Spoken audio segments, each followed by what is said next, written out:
So here's that circlip that I was telling you about.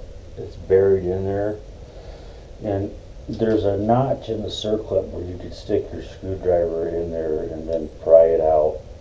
And once you have it pried out, you're just going to simply just kind of walk it out. And there we go, there's a circlip. Now, once you have that, you're going to snap these forks apart. And there it is. It was just like that. You don't have to have heat. So, it's very important to keep these parts in order that they come off. So there's your seal, your dust seal, and your actual fork seal. And then you have some extra parts in here, your bushings. And these have like 80 hours on them, and which is excessive, and there's not really a lot of wear. I'm really surprised that the coating on this bushing hasn't come off. But that's the next thing that you want to do, is take this bushing off here, and there's a space in here that you can reach in and then just pop it off. So take that and then you just kind of slide it up over. Okay, now you're going to keep everything in order, because this is the way that you want it to go back on. So here's this bushing, and your inner bushing, just like that.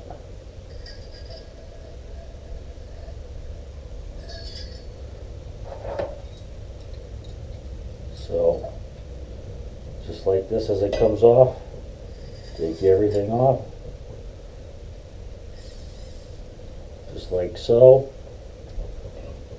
And then, since I always seem to mix stuff up, I will just put them on a screwdriver like this, and then just stick them completely out of the way so that I know it goes like this.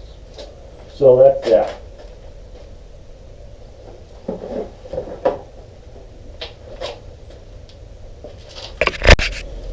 So now it's time to inspect the tubes. And what I mean by inspecting the tubes is you're going to look and see if there's any kind of nicks.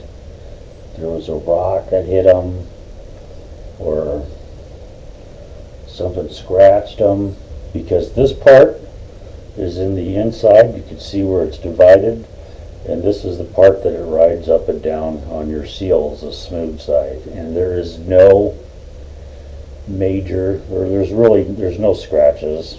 It's in pretty good condition. I did have a little scratch here though when I took off my seal. And what you want to do is get the finest grit sandpaper that you can get. Then I would recommend that you put some kind of lube on it, kind of like a wet sanding. You kind of just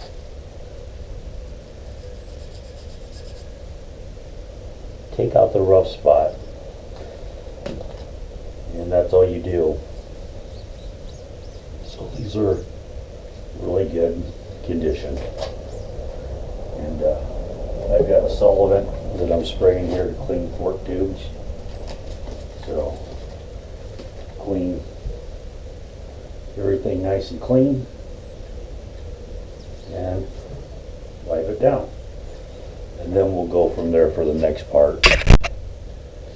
Okay, now we're on this cartridge side again, and you got to remove this cap.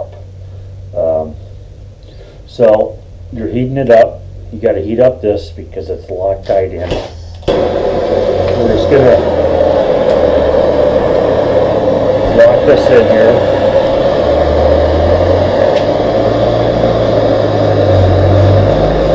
And sometimes if you get it hot enough, the seal will pop out. But it's no big deal because you're going to replace it anyway.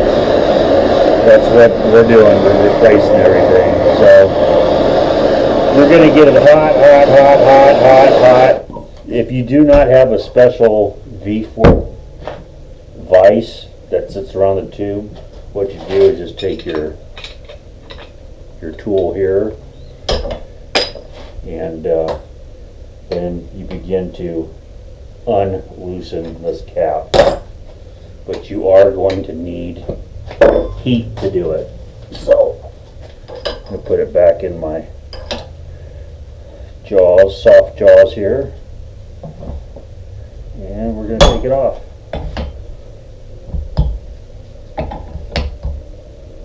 Highly recommended that you wear gloves so you don't burn your hands.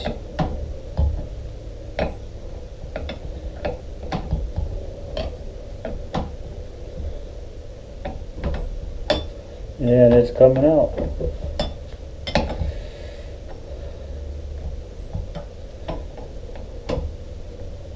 You can see there's another ring here we'll have to replace. O-ring that fits inside this cap. So there's that part of it.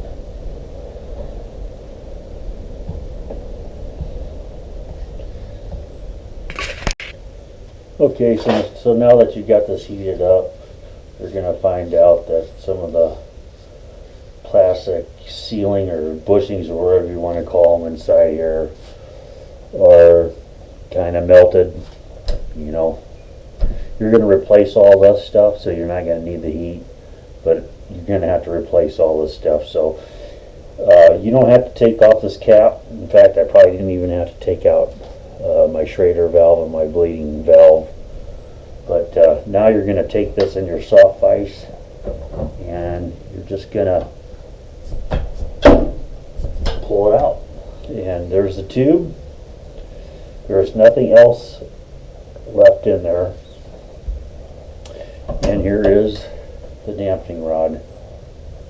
So there it is. As you can see, there's the assembly grease that's there, but we're going to replace all these little seals here where the spring sets. It kind of didn't really like melt, but we are going to replace it anyway. This top one did, because you got to put heat.